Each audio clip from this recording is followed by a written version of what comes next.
Hello नमस्ते बच्चों, कैसे हैं आप। उम्मीद करता हूं, आशा करता हूं आप होंगे स्वस्थ मस्त और जो भी काम कर रहे हैं उसमें होंगे व्यस्त। शिक्षाशास्त्र के इस एजुकेशनल चैनल पर आप सभी का एक बार फिर से स्वागत है। मेरा नाम है राहुल और हम 9th केमिस्ट्री चैप्टर नंबर 4 की बात कर रहे थे। इसके पिछले वीडियोज में या वीडियो के पिछले हिस्से में हमने इस चैप्टर के बारे में काफी कुछ बातें कर ली हैं। यदि अभी आपने उन वीडियोज को नहीं देखा है अभी तक, है ना, और इस चैप्टर की बात ना करते हुए पिछले चैप्टर्स में भी कुछ यदि आपका छूट गया है तो जाइए, आपको प्लेलिस्ट में वो सारे वीडियोस मिल जाएंगे, इत्मीनान से वो वीडियोस देख लीजिए। चलिए हम आते हैं हमारे टॉपिक पर। और आज के इस वीडियो में हमें मेनली किस बारे में बात करनी है, हम काफी कुछ बात करेंगे, बट आपको एटम के स्ट्रक्चर में न्यूट्रॉन, इलेक्ट्रॉन और प्रोटॉन को जानने के बाद दो फंडामेंटल प्रॉपर्टीज की बात करनी है, जिसमें से पहला नाम आता है एटॉमिक नंबर का, वहीं जो दूसरा नाम आएगा वो आएगा एटॉमिक मास या मास नंबर का। अब ये होता क्या है, चलिए समझते हैं। उदाहरण के लिए मैं आपको एक चीज बताता हूं, जैसे कि आप ये हीलियम देख रहे हो, है ना, ये हीलियम का एटॉमिक स्ट्रक्चर बना है और वो हीलियम भाई साहब लिखे हुए हैं। नॉर्मली क्या होता है बच्चों, किसी भी एटम को बताने के लिए या उसकी आइडेंटिटी को बताने के लिए हम एटॉमिक नंबर का यूज करते हैं। एटॉमिक नंबर जनरली आपसे पूछा जाए क्या होता है, तो सिंपली जब भी आप किसी भी एटम को देखते हैं तो उसके अंदर इलेक्ट्रॉन्स, प्रोटॉन और न्यूट्रॉन्स आपको पता है क्या होते हैं। तो याद रखिएगा, जो एटॉमिक नंबर होता है, क्या बोला मैंने, एटॉमिक नंबर, सबसे पहले तो याद रखेंगे इसको हम किससे दिखाते हैं, Z से। किससे रिप्रेजेंट किया जाता है, Z से। और ये जो एटॉमिक नंबर है ये मेनली बताता है प्रोटॉन्स के नंबर को। फॉर एग्जांपल, जब आप इस हीलियम के एटॉमिक स्ट्रक्चर को देख रहे हैं तो ध्यान से देखिए, ये जो सेंटर वाला हिस्सा है इसमें प्लस वाले कितने लोग बैठे हैं, 2, और जो नॉर्मल गोले बने हैं वो कितने हैं, 2। तो ये जो 2 आपको सर्किल में प्लस प्लस दिख रहे हैं बच्चों, ये दिखा रहा है 2 प्रोटॉन्स को, और जो नॉर्मल गोले आपको दिख रहे हैं ये दिखा रहा है न्यूट्रॉन्स को। वहीं ये जो बाहर वाला सर्किल है जिसमें माइनस है, ये किसको दिखा रहा है, आपके इलेक्ट्रॉन्स को। यानी कि आपके पास 2 प्रोटॉन है, 2 न्यूट्रॉन है और 2 इलेक्ट्रॉन्स है। अब किसी ने यदि मान लीजिए मुझसे पूछा कि किसी भी हीलियम के एटम को उठाइए और उसका एटॉमिक नंबर बताइए, तो मैं उसका एटॉमिक नंबर कितना बता दूंगा, 2। क्यों बताऊंगा, क्योंकि उसके पास प्रोटॉनों की संख्या कितनी है, 2।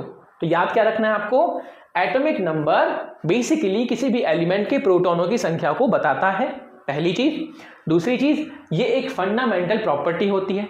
तीसरी चीज जो आपको ज्यादा अच्छे से समझनी है, यदि कोई आपसे, एग्जाम्पल के लिए बता रहा हूं, एग्जाम्पल के लिए क्या बताना है आपको, ये फॉर एग्जाम्पल मैंने आपको एक एग्जाम्पल दिया सोडियम का। अब है ना, याद रखना है हम उसको कहां लिखते हैं, मैंने बताया ना अभी, एटॉमिक नंबर को किससे रिप्रेजेंट किया जाता है, Z से। और उसको नॉर्मली कहां लिखा जाता है बच्चों, मान लीजिए ये कोई एलिमेंट है X, तो नीचे हम लिखते हैं उसका एटॉमिक नंबर और ऊपर लिखा जाएगा उसका एटॉमिक मास। क्या बोला मैंने, नीचे लिखा जाता है एटॉमिक नंबर और ऊपर लिखा जाता है एटॉमिक मास। जैसे हीलियम में ये नंबर 2 दिखा रहा है उसके एटम के नंबर को या एटॉमिक नंबर को, वहीं जो ऊपर नंबर 4 लिखा है ये उसके एटॉमिक मास को दिखा रहा है। फिलहाल मान लीजिए मैंने सोडियम का एटॉमिक नंबर कितना बोला है, 11। मानना नहीं है, ये होता ही है, ठीक है, कितना है, 11। अब बच्चों यदि कोई आपसे पूछता है कि सर ये जो एटॉमिक नंबर है ये किसको रिप्रेजेंट कर रहा है, तो प्रोटॉनों को, इसका मतलब सोडियम में कितने प्रोटॉन्स हैं, 11, करेक्ट। अच्छा, इस समय ये जो सोडियम का आपके पास एटम दिख रहा है, क्या इस पर कोई प्लस या माइनस का चार्ज है, नहीं ना। इसका मतलब अभी ये जो एटम है ये न्यूट्रल है। दैट मीन्स जितने प्रोटॉन्स हैं उतने ही आपके पास इलेक्ट्रॉन्स भी रहने वाले हैं, क्योंकि ये न्यूट्रल है। वहीं यदि कोई आपसे पूछता है कि सर यदि मैं इस सोडियम वाले एटम से एक इलेक्ट्रॉन निकाल दूं, यानी कि आपने इसको स्टेबल बनाने के लिए क्या किया, एक इलेक्ट्रॉन निकाल दिया, तो ये क्या बन गया, सोडियम का आयन। तो अब यदि प्रोटॉनों की संख्या आपसे कोई पूछता है तो आपका आंसर अभी भी कितना होगा, 11, जो कि उसका एटॉमिक नंबर है। पर बच्चों यदि मैं आपसे पूछूं इसके इलेक्ट्रॉनों की संख्या, तो अब इसकी संख्या हो जाएगी 10, क्योंकि आपने एक इलेक्ट्रॉन निकाल दिया है। अभी मैं क्यों बता रहा हूं, सुनिएगा ध्यान से। यदि कोई आपसे पूछता है कि व्हाट इज एटॉमिक नंबर, तो आपके पास 3 पॉइंट होने चाहिए। पहला, atomic number is a fundamental property of any atom, ठीक है। दूसरा, atomic number represents number of protons, चाहे नॉर्मल हो चाहे आयंस, ठीक है। तीसरा पॉइंट आपको क्या याद रखना है कि जो भी एटॉमिक नंबर है, यदि आपका एलिमेंट या एटम न्यूट्रल है, तो क्योंकि जितने प्रोटॉन है उतने ही क्या है, electron. That means atomic number प्रोटॉनों को भी रिप्रेजेंट करेगा और इलेक्ट्रॉनों को भी रिप्रेजेंट करेगा यदि आप न्यूट्रल हैं। वहीं यदि आप क्या हो जाएंगे, आयन बन जाएंगे, तो बच्चा सिर्फ प्रोटॉनों की संख्या को ही हम क्या बोलते हैं, एटॉमिक नंबर, इलेक्ट्रॉनों की संख्या चेंज हो जाती है। क्लियर? याद रखना है क्या आपको, atomic number mainly represents number of protons या प्रोटॉनों की संख्या, इलेक्ट्रॉनों की संख्या चेंज हो जाती है कई बार, इसलिए आप उससे याद नहीं रखते, पर आपको जानकारी तीनों पॉइंट्स की होनी चाहिए। क्लियर? चलिए थ्योरी पर बात कर लेते हैं। The atomic number denoted as Z, जो मैंने बताया, of an element is the number of protons found in the nucleus. याद रखेंगे हमेशा नंबर ऑफ प्रोटॉन्स, प्रोटॉनों की संख्या के बेसिस पर हम जज करते हैं। हालांकि यदि आपका एटम या जो भी एलिमेंट आपने लिया है वो न्यूट्रल है, तो आप उनको नंबर ऑफ इलेक्ट्रॉन से भी बता सकते हैं, लेकिन कब तक, जब तक आपका एलिमेंट या वो एटम न्यूट्रल है। क्लियर? यदि उसमें प्लस या माइनस का चार्ज आएगा तो इलेक्ट्रॉनों की संख्या चेंज हो जाती है। ओके, चलिए, I hope this is clear. चलिए आगे बात करते हैं। आगे क्या बात करनी है, every atom of a specific element has an identical number of protons which determines its atomic number.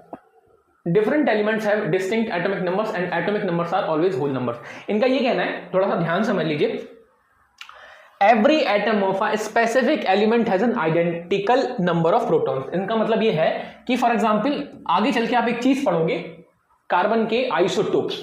अब आइसोटोप क्या होता है, अभी मत जाइए। क्या होता है, कई बार कोई एलिमेंट ना आपके सराउंडिंग्स में या जो नेचर में अलग अलग फॉर्म में पाया जाता है। मान लीजिए कार्बन 3 तरीके से पाया जा रहा है, कार्बन 12, कार्बन 13, कार्बन 14। मैं आपको एग्जांपल दे रहा हूं, तो चाहे कार्बन 12 देखो, चाहे कार्बन 13 देखो, चाहे कार्बन 14 देखो, एट द एंड ये लोग हैं कौन, कार्बन। तो कार्बन का जो एटॉमिक नंबर होगा ना बच्चों, वो 6 ही रहने वाला है। इसका मतलब चाहे आप दुनिया में कहीं से भी कार्बन उठा लाओ, उसका एटॉमिक नंबर 6 है। इसका मतलब उसमें प्रोटॉनों की संख्या हर बार कितनी मिलेगी, 6। ये जो 12, 13, 14 लिखा है, ये इसके मास को दिखाता है। इस पर हम अगली स्लाइड में चर्चा करेंगे। फिलहाल यदि आप इस थ्योरी की बात करें तो ये थ्योरी में बता रही है कि कहीं से भी आप कोई एलिमेंट लेकर आते हो तो वो उस एलिमेंट में जो प्रोटॉनों की संख्या है या जो एटॉमिक नंबर है वो चेंज नहीं होने वाला। ठीक है, इजीली। ठीक है, ऑब्वियस सी बात है, इजीली क्या चेंज नहीं होता बच्चों। वहीं यदि हम 2 अलग अलग एलिमेंट्स की चर्चा करेंगे तो उनके जो एटॉमिक नंबर हैं वो तो ऑब्वियस सी बात है अलग ही होंगी। यही चीज लिखी। ठीक है, तीसरा पॉइंट, कोई भी एटॉमिक नंबर जब आप देखते हो तो वो हमेशा एक होल नंबर में होगा। मतलब ऐसा नहीं होगा कि 6.7 लिखा है, 6.5, ना ना ना ना, वो है 6, 7, 8 होल नंबर्स में होते हैं। क्लियर? इतनी सी बात है। चलिए नेक्स्ट कौन सी प्रॉपर्टी है, नेक्स्ट प्रॉपर्टी है एटॉमिक मास या मास नंबर की। अब ये भी बड़ा इंपॉर्टेंट है। जैसे आपने एटॉमिक नंबर के लिए किसको पकड़ा था, प्रोटॉन्स को, ऐसे ही जब आपको एटॉमिक मास को दिखाना है या मास नंबर को दिखाना है तो आपका पूरा ध्यान यहां आ जाना चाहिए। यहां का मतलब न्यूक्लियस पर। क्यों? क्योंकि बेटा किसी भी ऑब्जेक्ट, जैसे हमारा पूरा बॉडी का जो मास है वो हम बोलते हैं ना, सेंटर ऑफ मास का हमारा नेवल बटन, ये जो नाभि होती है। सिमिलरली ये जो आपका एटम है जिसको आप एक स्फीयर के फॉर्म में कंसीडर करते हो, इसका पूरा मास सेंटर में कंसीडर होता है। और सेंटर में क्या है, सेंटर में 2 लोग हैं, एक प्रोटॉन और एक न्यूट्रॉन। इसी वजह से प्रोटॉन और न्यूट्रॉन को कंबाइंडली उनकी संख्या जितनी है, जितने प्रोटॉन्स और जितने न्यूट्रॉन्स हैं उनको जोड़ दीजिए और जितना आपका आंसर आएगा वही क्या कहलाएगा, आपका मास नंबर या एटॉमिक मास। और इसको किससे रिप्रेजेंट किया जाता है, इसको रिप्रेजेंट किया जाता है ए से। और किसी भी एलिमेंट में नीचे एटॉमिक नंबर और ऊपर एटॉमिक मास लिखा होता है। आप इसको लेफ्ट में भी लिख सकते हो, राइट में भी, जैसे कि इस एग्जांपल में ये लेफ्ट में लिखा है। जैसे कि हीलियम का एटॉमिक नंबर 2 था, इसका मतलब उसमें कितने प्रोटॉन थे, 2। लेकिन जब ऊपर आपने देखा मास नंबर तो कितना हो गया, 4। इसका मतलब ये है कि सर 2 प्रोटॉन थे ही, लेकिन जो 4 है ये हमें क्या दिखा रहा है, 2 proton plus 2 neutron. Clear? Simple.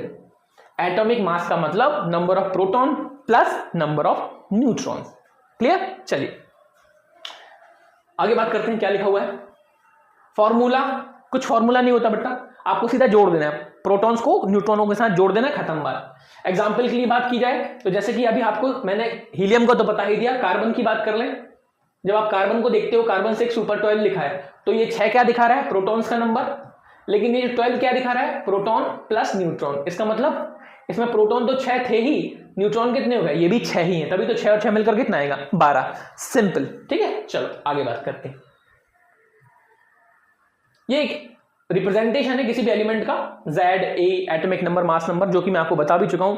हाँ, एक चीज जरूर याद रखिएगा, ये सिंबल होता है ना, आप इसके लेफ्ट में भी लिख सकते हो, इसमें राइट में भी लिख सकते हो इनको, मतलब कई बार आपको ऐसा भी देखने को मिलेगा, देखने के लिए आपको इस तरीके से देखने को मिल जाएगा, लेकिन जब हम नॉर्मली लिखते हैं तो हम क्या करते हैं, ऐसे लिख देते हैं C6H12 है ना, C6 और उसके ऊपर मास नंबर कितना है 12, C6 13, हाइड्रोजन 1 है ना, हीलियम 24, इस तरीके से लिख देते हो आप, है ना, इस तरीके से लिख दिया जाता है। क्लियर? चलिए, तो ये हो गया आपका सिंबल्स का रिप्रेजेंटेशन, उनमें एटॉमिक नंबर और एटॉमिक मास की हमने बात कर ली। फाइनली और सबसे इंपॉर्टेंटली आपको ये जानना है, क्यों जानना है बच्चों, क्योंकि ये जो पर्टिकुलर पॉइंट है या जो सेक्शन है कि how distributed electrons in different shell, किस तरीके से आपके जो इलेक्ट्रॉन्स के एनर्जी शेल्स होते हैं उनमें इलेक्ट्रॉन्स का डिस्ट्रीब्यूशन होता है, ये बेहद इंपॉर्टेंट है, not just for this class, 9th के लिए इंपॉर्टेंट नहीं है, आगे जब आप बड़ी क्लासेस में जाओगे तो इनकी इंपॉर्टेंस बड़ी बढ़ जाती है, 10th में भी इसकी इंपॉर्टेंस होती है। जब हम बात करते हैं इलेक्ट्रॉन्स के डिस्ट्रीब्यूशन की, तो मैंने आपको बताया था इसके बारे में, एक साइंटिस्ट जिनका नाम था बोर, उन्होंने बहुत अच्छे से बात रखी थी। बच्चों, बोर ने ही, एक और साइंटिस्ट थे बरी, उनके साथ मिलकर कुछ एक्सपेरिमेंटली और एनालिटिकली रिसर्च की और उनको ये पता लगा कि ये जो इलेक्ट्रॉन का डिस्ट्रीब्यूशन है ये एक खास तरीके से होता है। याद रखें, आपको ये चीज जान चुके हैं, आपको ये चीज पता भी होनी चाहिए कि जो इलेक्ट्रॉन्स होते हैं वो किसी भी एटम के न्यूक्लियस के चारों ओर अलग अलग ऑर्बिट में, जिसे हम एनर्जी शेल भी कहते हैं, घूमते हैं। ये बात हम बता चुके हैं, चर्चा कर चुके हैं कि कोई भी आप जब एलिमेंट देखते हो बीच में न्यूक्लियस होता है, बाहर आपके सर्किल एनर्जी शेल होते हैं। अब समस्या ये आई कि आपने ये तो बता दिया बोर साहब, बरी साहब, कि इलेक्ट्रॉन घूम रहे हैं, अलग अलग एनर्जी शेल में घूम रहे हैं, लेकिन किस सर्किल में, किस एनर्जी शेल में कितने इलेक्ट्रॉन्स आएंगे ये कौन बताएगा? तो ये भी उन्होंने ही बताया, और उन्होंने ये बता दिया कि जो आपके सामने ये एनर्जी शेल दिखते हैं, जैसे आप K, L, M, N का नाम देते हो, या न्यूमेरिकली आपने इनका क्या नाम दिया था, 1, 2, 3, 4, बेटा ये हम ना पिछले वीडियोस में देख चुके हैं, जिन्होंने नहीं देखा देख लीजिएगा। इनमें इलेक्ट्रॉन का डिस्ट्रीब्यूशन एक खास तरीके से होता है, और वो खास तरीका ये है 2n का स्क्वायर। ये जो पर्टिकुलर फॉर्मूला है, इस फॉर्मूले को फॉलो करते हुए हमें इलेक्ट्रॉन के कॉन्फ़िगरेशन को देखना होता है या भरना होता है। फॉर एग्जांपल, जब आप पहली वाली यानी कि K वाली शेल को देखते हो, तो K का नंबर कितना है? K का नंबर है 1, करेक्ट? या K तो उसका नाम है, लेकिन यदि मैं उसमें पूछूं कि K उसका नाम है, यानी कि कोई आपसे पूछता है कि K वाली एनर्जी शेल में कितने इलेक्ट्रॉन्स आएंगे, तो आपको पता है कि उसमें n की वैल्यू, यानी कि जो नंबर्स की वैल्यू है, बेटा ये क्वांटम नंबर्स होते हैं, पर क्वांटम नंबर आपके सिलेबस का हिस्सा नहीं है, इसलिए हम उस पर चर्चा नहीं करेंगे। आप बस इतना याद रखिए, K का मतलब पहली शेल, और न्यूमेरिकली उसको हम n = 1 बोल देंगे। तो यदि मैं n = 1 की बात कर रहा हूं, तो यहां कितने इलेक्ट्रॉन्स आएंगे? फटाफट से फॉर्मूले में लिखेंगे हम n की वैल्यू, n का मतलब 1 का स्क्वायर, फाइनली आंसर कितना आ गया? 2। इसका मतलब पहली शेल में कितने इलेक्ट्रॉन्स आ सकते हैं बच्चों? केवल और केवल 2। और यदि मैं अब जाऊं L के पास, तो L का मतलब सेकंड वाली शेल, सेकंड वाली शेल का मतलब सर n की वैल्यू कितनी हो जाएगी? सर n की वैल्यू 2 हो जाएगी, और यदि n की वैल्यू 2 है तो फॉर्मूले में मैं लिखूंगा 2 का स्क्वायर, कितना हो जाएगा? 8 इलेक्ट्रॉन। इसका मतलब सेकंड वाली शेल में कितने इलेक्ट्रॉन्स आ सकते हैं? टोटल 8 इलेक्ट्रॉन्स आ सकते हैं। सिमिलरली जब आप और आगे जाएंगे तो कौन सी वाली शेल मिलेगी? M का मतलब n की वैल्यू कितनी है वहां बेटा? n की वैल्यू वहां 3 है, और 3 का मतलब कितना हो जाएगा? 2, 3 का स्क्वायर, तो ये हो जाएगा 18। इस तरीके से आप अलग अलग एनर्जी शेल में इस फॉर्मूले का यूज करते हुए इलेक्ट्रॉन्स को भरते हैं। ये बात किसने बताई थी? बोर एंड बरी ने। इस तरीके से आपका जो इलेक्ट्रॉन्स का डिस्ट्रीब्यूशन होता है, ठीक है। थ्योरी भी देख लीजिए। The arrangement of electrons in the various orbits or shell of an atom was proposed by Bohr and Bury. The maximum number of electrons that can occupy a shell is determined by the formula 2n square. ये क्या लिखा हुआ है? 2n का whole square. Where है ना, इसको मैं आपको थोड़ा सा प्रॉपरली बता देता हूं बेटा। इसको ना इस तरीके से लिख लीजिएगा, ये जो स्क्वायर है ये n के ऊपर है, 2 के ऊपर नहीं है, 2 अलग है, n का स्क्वायर है, ठीक है। Where n represent the shell number, जैसे कि 1, 2, 3 इस तरीके से। क्लियर? ये चीज आपको याद रहेगी? गुड। अब जो मैंने आपको पिछली स्लाइड में दिखाया है वो भी देख लीजिए। यदि हमारी फर्स्ट शेल है, फर्स्ट शेल का मतलब ये वाली शेल, तो इसमें कितने इलेक्ट्रॉन्स आ सकते हैं? मैक्सिमम 2। क्यों आ सकते हैं 2 मैक्सिमम? क्योंकि सर इस वाली शेल का नंबर कितना है? 1 है। के वाली शेल का नंबर 1 है, दूसरी वाली शेल का नंबर कितना है सर? 2 है। इस वजह से 2n² के हिसाब से इसमें 2 ही आ सकते हैं, ठीक है। दूसरी वाली में कितने आएंगे सर? L वाली में आ जाएंगे सर, यदि हम n की वैल्यू 2 रखेंगे तो कितना आ जाएगा सर? 8 आ जाएगा। यदि यहाँ m होता तो कितना आ जाता सर? ये आता सर 18। इस तरीके से सिस्टम चलता रहता है। इंपॉर्टेंट ये नहीं कि कैलकुलेशन क्या है, इंपॉर्टेंट ये है कि वो जो बोर एंड बरी साहब ने हमें फॉर्मूला बताया है वो इलेक्ट्रॉन के डिस्ट्रीब्यूशन के लिए बताया है, और वो आपको याद रखना है 2n²।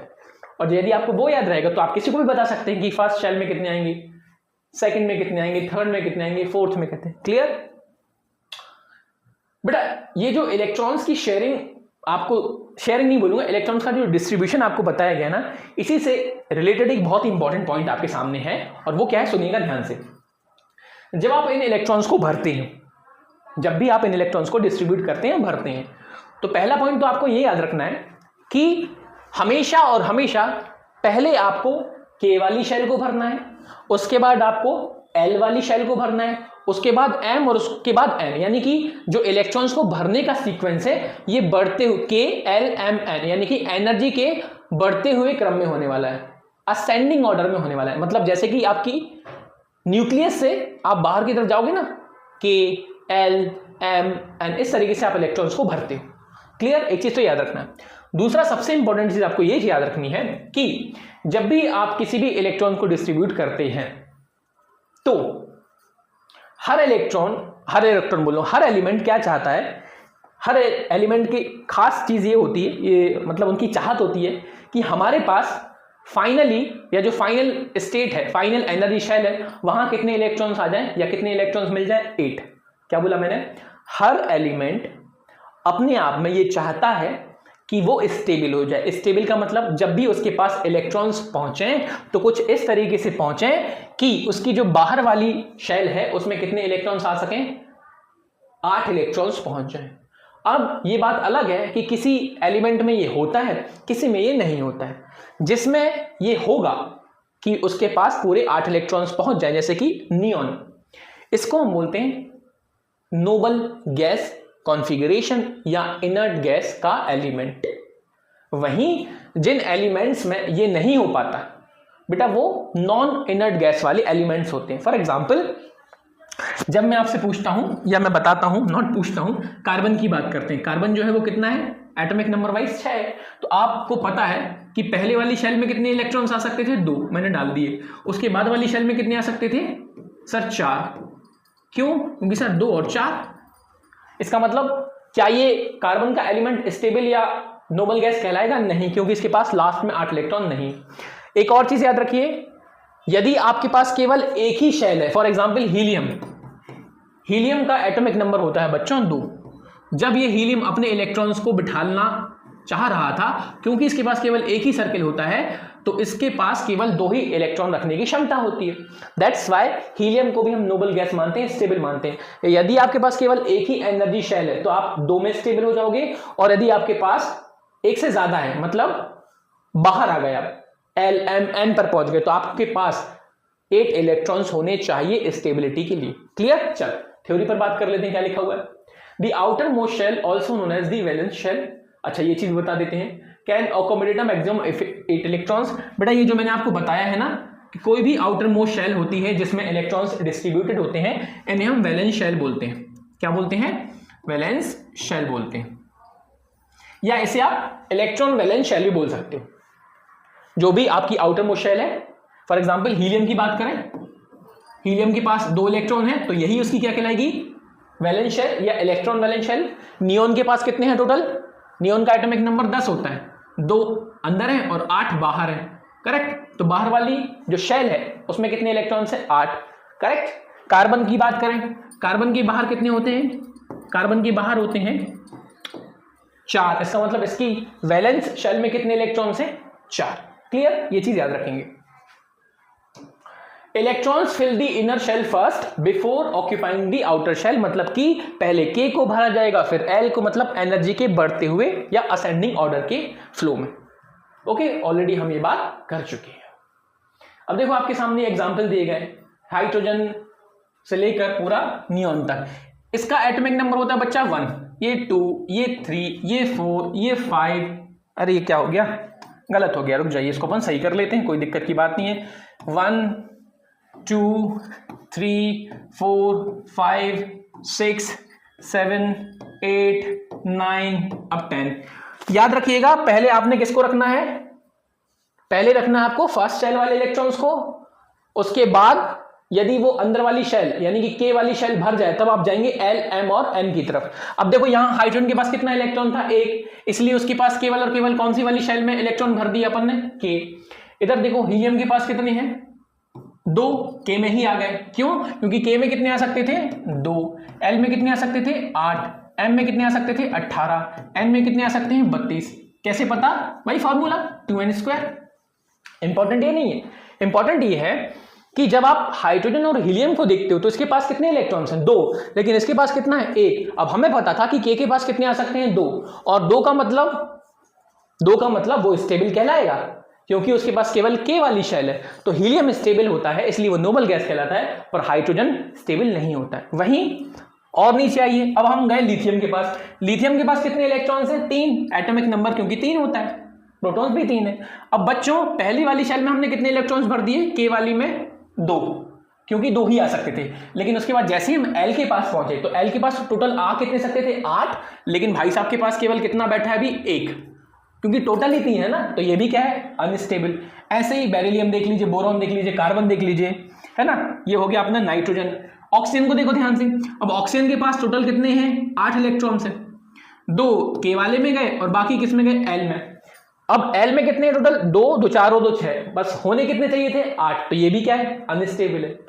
वहीं नियॉन को देख लीजिए, 2 K वाली शेल में और बाकी L वाली में कितने हो गए, 2, 2 4 2 6 2 8, ये स्टेबल हो गया। इंपॉर्टेंट डायग्राम में ये है कि कैसे आप किसी भी इलेक्ट्रॉन्स को डिस्ट्रीब्यूट करते हो on the basis of Bohr and Bury model. Okay, चलिए सबसे इंपॉर्टेंट टर्म जो मैं आपको बता रहा था चैप्टर के साथ साथ आपको आगे भी यूज करना है। बेटा क्या होती है वैलेंसी, ध्यान से सुनिएगा। जब भी आप किसी भी एलिमेंट को देखते हो और उसकी आउटर मोस्ट शेल को देखते हो, फॉर एग्जांपल ये दोनों आपके सामने बैठे हैं, तो ये जो बाहर वाली सर्किल है या बाहर वाली जो एनर्जी शेल है, इसका आपने क्या नाम दिया, वैलेंस शेल या वैलेंसी शेल आपने बोला। क्या आप अभी इस हाइड्रोजन को स्टेबल बोलेंगे, नहीं, क्यों, क्योंकि पहले वाला सर्कल मतलब K वाला जो सर्कल है, इसमें कम से कम कितने इलेक्ट्रॉन चाहिए तुम्हें, कम से कम क्या, 2 ही चाहिए, तब जाके तुम स्टेबल बोलोगे। वहीं ये जो नियॉन वाला है एग्जांपल, इसके आउटर मोस्ट शेल में कितने इलेक्ट्रॉन्स हैं, 2, 2 4 2 6 और 2 8, ये स्टेबल है, करेक्ट। तो जो भी तुम्हारी बाहर वाली या सबसे आउटर मोस्ट शेल होती है जिसे आप वैलेंस शेल कहते हो, इसकी स्टेबिलिटी इस पर डिपेंड करती है कि उसमें कितने इलेक्ट्रॉन हैं। अब सभी एलिमेंट क्या चाहते हैं कि वो स्टेबल हो जाए। स्टेबल होने का मतलब या तो उनके पास 2 इलेक्ट्रॉन आ जाए या कितने हो जाएं, 8, डिपेंड करेगा कि एक शेल है या ज्यादा। तो ये जो एलिमेंट्स हैं जो अपनी स्टेबिलिटी के लिए 8 इलेक्ट्रॉन या 2 इलेक्ट्रॉन चाहते हैं, ये क्यों चाह रहे हैं, so that they can stable themselves, correct. जितनी स्टेबिलिटी के लिए, ध्यान सुनिएगा एक लाइन, स्टेबिलिटी के लिए जितने इलेक्ट्रॉन्स की जरूरत होती है, स्टेबिलिटी के लिए जितने इलेक्ट्रॉन्स की जरूरत होती है उसे हम बोलते हैं वैलेंसी। क्या बोला मैंने, स्टेबिलिटी के लिए जितने इलेक्ट्रॉन्स की जरूरत होती है उसे हम बोलते हैं वैलेंसी। अब जरूरत का मतलब ये नहीं कि सिर्फ आएंगे, ये जा भी सकते हैं, ये आ भी सकते हैं, ये शेयरिंग भी कर सकते हैं। मैं बताऊंगा कैसे। जितने इलेक्ट्रॉन्स स्टेबिलिटी के लिए यूज होते हैं, उनकी जरूरत होती है, वो कहलाती है वैलेंसी। फॉर एग्जांपल हाइड्रोजन के पास केवल एक ही सर्किल है, मतलब ये K वाली शेल है। यदि कहीं से इसके पास एक इलेक्ट्रॉन और आ जाए तो क्या ये स्टेबल हो जाएगा, यस। क्यों हो जाएगा? क्योंकि ये नोबल गैस बन जाएगा। इसका मतलब इसकी वैलेंसी कितनी होगी? 1, क्योंकि एक इलेक्ट्रॉन की मदद से ये अपने आप को स्टेबल कर ले। नियॉन का एग्जांपल लिख लीजिए, इसका एटॉमिक नंबर 10 होता है। इसके आउटर मोस्ट शेल में आपको कितने इलेक्ट्रॉन दिख रहे हैं? 2 2 4 2 6 2 8। क्या ये स्टेबल है? हाँ। तो क्या इसको स्टेबिलिटी की जरूरत है? नहीं। तो आप इसकी वैलेंसी कितनी बोल देंगे? आप इसकी वैलेंसी बोल देंगे 0। वहीं सोडियम, इसका एटॉमिक नंबर 11 है, मतलब इसके आउटर मोस्ट शेल में कितने इलेक्ट्रॉन होते हैं? केवल 1। कैसे पता? सर सबसे पहले हम लिखेंगे 2, फिर हम लिखेंगे 8, फिर लिखेंगे 1। मैंने कहा लिख दो 2, फिर उसके बाद 8, 1 2 3 4 5 6 7 और 8। लास्ट वाली शेल में बच्चों कितने इलेक्ट्रॉन है? लास्ट वाली शेल में बच्चों 1 इलेक्ट्रॉन है। क्या वो 1 इलेक्ट्रॉन उस सोडियम के एलिमेंट को, सोडियम के एटम को स्टेबल रहने दे रहा है? नहीं। तो अब क्या करोगे आप? 8 बनाने के लिए क्या करोगे? तो बेटा आपके पास 2 ऑप्शन है, या तो इस 1 इलेक्ट्रॉन को बाहर फेंक दो तो ये सर्किल ही गोल, या फिर कहीं से 7 इलेक्ट्रॉन ले आओ। अब 7 इलेक्ट्रॉन लाना मुश्किल है, 1 इलेक्ट्रॉन को भगाना आसान है, इसलिए सोडियम क्या करता है? 1 इलेक्ट्रॉन को भगा देता है और खुद क्या बन जाता है? Positive ion. अब ये स्टेबल हो गया, समझे? तो सोडियम की वैलेंसी भी कितनी कहलाएगी? 1। क्यों? क्योंकि सोडियम की स्टेबिलिटी में किसने पार्टिसिपेट किया? 1 इलेक्ट्रॉन ने पार्टिसिपेट किया। This is called valency of an electron. Clear? चलिए थ्योरी देख लीजिए। The arrangement of electron in different shell of an atom plays a crucial role in determining the chemical behavior of elements. The electrons in the outermost shell are known as valency electron. ये चीज तो हम जान भी चुके हैं, valency shell और valency electron. Electrons in the outermost shell of an atoms are called valency electron. याद रखिएगा, मैंने क्या बताया आपको? बाहर वाली शेल का नाम है वैलेंसी शेल, इसके अंदर जो इलेक्ट्रॉन्स मौजूद हैं उनको हम क्या बोलते हैं? Valence electron. ध्यान, तीन टर्म्स होते हैं, 3 टर्म्स। पहला, शेल का नाम वैलेंस शेल, इलेक्ट्रॉन्स पहले से जितने मौजूद हैं उन्हें हम बोलते हैं वैलेंस इलेक्ट्रॉन्स। लेकिन जब आप अपनी स्टेबिलिटी के लिए इलेक्ट्रॉन्स को यूज करते हैं, चाहे आप उनको बाहर निकाल दें, चाहे आप किसी से इलेक्ट्रॉन ले लें, या चाहे आप किसी के साथ शेयर कर लें, उसे हम बोलते हैं वैलेंसी। 3 टर्म्स हैं, valence shell, valence electron, valency. So according to the Bohr-Bury model, the outermost shell can hold up to 8 electrons। ये तो मैं बता ही चुका हूं, है ना? और उसी चक्कर में हमारी वैलेंसी की बात आती है। अब ध्यान सुनिएगा, atoms with a full outermost shell, जिसके पास 8 इलेक्ट्रॉन्स होते हैं, ठीक है, हीलियम को छोड़ के, क्योंकि हीलियम के पास केवल एक ही ऑर्बिट होता है, एग्जिबिट मिनिमम केमिकल रिएक्टिविटी। इनका ये कहना है कि जब आप किसी भी एलिमेंट में आउटर मोस्ट शेल में 8 इलेक्ट्रॉन पटक देंगे, है ना, फॉर एग्जांपल नियोन है या हीलियम है जिसमें 2 इलेक्ट्रॉन आ सकते हैं, बेटा ये अपने आप में स्टेबल हो जाते हैं। और स्टेबिलिटी का मतलब ये केमिकली रिएक्ट नहीं कर सकते, या फिर इनकी रिएक्टिविटी मिनिमम हो जाती है, इसलिए तो हम इसको क्या बोलते हैं? Noble gas. These are known as noble gases. Elements with a full outer shell have 0 valency, जैसे कि नियोन की बात की। वैलेंसी का मतलब जितने इलेक्ट्रॉन स्टेबिलिटी के लिए पार्टिसिपेट करते हैं, meaning they do not really combine with other elements. Atom tend to react to achieve a stable configuration with 8 electrons in their outermost shell, known as an octet. ये चीज याद रखना, इसको mark कर लीजिए बेटा, इसको ऑक्टेट। जब एटम्स या कोई भी एलिमेंट अपने आप में स्टेबल होने के लिए 8 इलेक्ट्रॉन्स को लेकर धूम धड़ाका करता है, क्यों करता है? क्योंकि सबके पास लास्ट में कितने इलेक्ट्रॉन चाहिए? 8 ना, उसे हम बोलते हैं ऑक्टेट। याद रखिएगा, ऑक्टेट कंप्लीट होना जरूरी है, 8 इलेक्ट्रॉन्स का होना जरूरी है स्टेबिलिटी के लिए। बस इतनी सी बात थी, ठीक है। एटम्स कैन गेन, लूज और share electrons to achieve this stable configuration, और इसे ही हम क्या बोलेंगे? वैलेंसी ऑफ इलेक्ट्रॉन्स या valency of element, not electrons, valency of an element, ठीक है। चलिए आगे बात करते हैं थोड़ी सी और। The combining capacity of an atom or its valency is determined by how many electrons it needs to gain, lose। भाई लूज कर लो, चाहे गेन कर लो, चाहे शेयर कर लो, सबके पास 2-3 ही ऑप्शन है भैया, या तो दे दो या ले लो या फिर शेयरिंग कर लो, ठीक है। फॉर इंस्टेंस कुछ एग्जांपल की बात कर लेते हैं। Hydrogen lithium sodium, hydrogen lithium sodium. अब ये जो भाई साहब है हाइड्रोजन, इनके पास यदि इनको स्टेबल होना है बच्चा, तो इनको क्या करना होगा? अब ये मत कहते ना कि ये अपना इलेक्ट्रॉन निकाल दो, नहीं बेटा, इलेक्ट्रॉन होगा ही नहीं तो उस एलिमेंट का अस्तित्व ही खत्म हो जाएगा, है ना।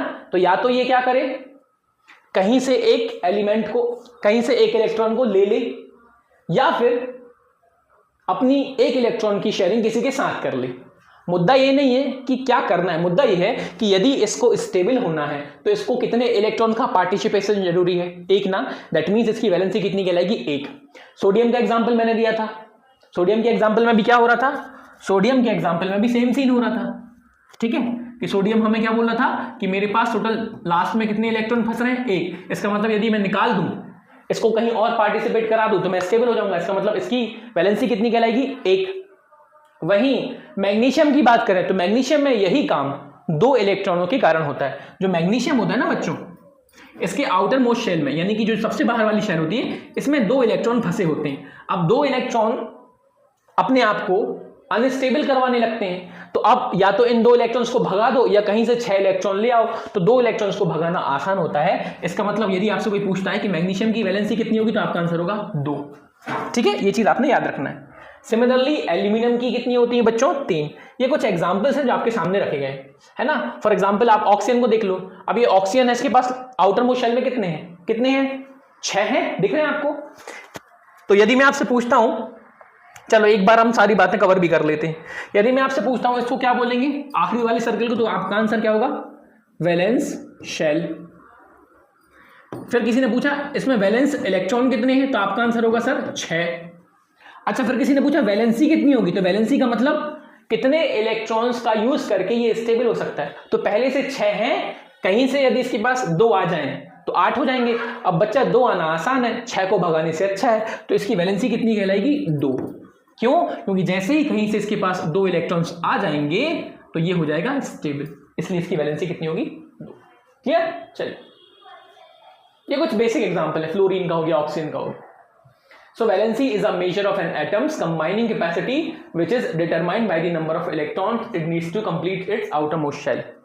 Atoms with a full outer shell are chemically inert, while atoms with fewer or more electrons adjust their valency to achieve a stable octet. ठीक है, ऑक्टेट। बेटा एक चीज याद रखो, मैं आपको एक चीज और बता देता हूँ, जो कार्बन होता है ना, कार्बन का एटॉमिक नंबर कितना होता है, 6। यानी कि पहले वाली इसकी शेल में कितने आते हैं, 2 इलेक्ट्रॉन्स, एग्जाम्पल बना के दिखा देता हूँ। और उसके वाली शेल में कितने आते हैं, 1, 2, 3 और 4। तो यदि कोई आपसे पूछता है कि कार्बन का जो वैलेंस शेल है जिसमें 4 इलेक्ट्रॉन्स हैं, उसकी वैलेंसी कितनी होगी, आप मुझे बताओ। इसको 4 इलेक्ट्रॉन तो भगवान ने पहले से दिए, इसको 8 बनाने के लिए कितने इलेक्ट्रॉन्स की जरूरत है, 4 ना। दैट मीन्स इसकी वैलेंसी भी कितनी होगी, 4। इसकी वैलेंसी शेल में इलेक्ट्रॉन्स भी कितने होंगे, 4। 4 पहले से और 4 ही चाहिए, करेक्ट। ये चीज मैंने आपको इसलिए बता दी है क्योंकि कई बार ना 4 और 4 में कंफ्यूजन हो जाता है। याद रखिए 4 पहले से हैं और स्टेबिलिटी के लिए भी 4 ही चाहिए होते हैं, समझे। चलो एक दो एग्जांपल देख लेते हैं। फॉर एग्जांपल मान लीजिए मैंने क्या लिया, मैंने ले लिया क्लोरीन। एलिमेंट कौन सा ले लिया, क्लोरीन। क्लोरीन जो होता है बच्चा, इसका एटॉमिक नंबर कितना होता है, 17। अब लिख देता हूं बाकी सारी चीजें। इसका मतलब इसमें इलेक्ट्रॉन्स कितने होंगे, 17। अब 17 का मतलब आपको पता है कि के में कितने आ सकते हैं, केवल 2। फॉर्मूला ये वाला यूज करना था, ठीक है। के का मतलब 1, एल का मतलब 2, एम का मतलब 3 और एन का मतलब 4। टोटल कितने आ सकते हैं के में, 2। एल में कितने आ सकते हैं सर, 8। एम में कितने आ सकते हैं सर, 18। एन में कितने आ सकते हैं, 32। आप मुझे बताओ कि मेरे पास केवल 17 इलेक्ट्रॉन है, तो मैं के में कितने रख सकता हूं, 2। बढ़ते हुए सिस्टम में चलना है, एनर्जी है ना, एनर्जी के बढ़ते हुए क्रम में। एल में कितने आ सकते हैं सर, 8। तो 2 तो हो चुके हैं, अब कितने हो गए, 8। टोटल कितने हो गए, 10। 8 और 2 10। आगे कितने आ सकते हैं सर, टोटल 18। लेकिन हमारे पास कितने हैं, 8 और 2 10, बचे हुए कितने, 7। टोटल कितने हो गए, 17 हो गए ना। मुझे बताइए सबसे लास्ट वाली शेल कौन सी होगी, एन वाली। इसमें कितने इलेक्ट्रॉन होंगे, 7। अब यदि इस क्लोरीन के एलिमेंट को स्टेबल होना है तो इससे कितना बनना पड़ेगा, मिनिमम 8 तो बनना ही पड़ेगा। और यदि इसको 8 बनना है तो इसके पास एक इलेक्ट्रॉन यदि कहीं से आ जाए तो ये क्या हो जाएगा, 8 बन जाएगा। इसी वजह से क्लोरीन की वैलेंसी कितनी होती है, क्लोरीन की वैलेंसी होती है बच्चों 1। इसकी वैलेंसी कितनी होती है क्लोरीन की, 1 होती है, क्योंकि वो एक इलेक्ट्रॉन है जो उसको स्टेबल बनाने में हेल्प कर रहा है। क्लियर। इस तरीके से आप एग्जाम्पल डिजाइन कर सकते हो। ये मैंने आपके सामने एक एग्जाम्पल दिया है। आप रैंडमली कुछ एलिमेंट्स लीजिए, उनके एटॉमिक नंबर के बेसिस पर फिल करने का ट्राई कीजिए कि कहाँ के में कितने आने वाले हैं, एल में कितने आने वाले हैं, एल एम इन सब में, और उनकी वैलेंसी कितनी होने वाली है इसको आप ट्राई कीजिएगा। चलिए, आप काफ़ी कुछ वैलेंसी और उससे जुड़ी हुई बातों को कर चुके हैं। अब अगले वीडियोस में हम आइसोटोप एंड आइसोबार के बारे में जानेंगे। पर बच्चों, फिलहाल के लिए आप यहीं रुक जाइए, अच्छे से जो भी अभी तक आपने पढ़ा है उसको देख लीजिए, फिर उसको रिवाइज भी कर लीजिए, क्योंकि इन प्रॉपर्टीज, वैलेंसी की प्रॉपर्टीज को यूज करके हम आइसोटोप्स एंड आइसोबार के बारे में जानने वाले हैं। ठीक है, तो बस फिलहाल स्वस्थ रहिए, मस्त रहिए और यूं ही शिक्षाशास्त्र चैनल पर बने रहिए। थैंक यू फॉर टुडे बच्चों।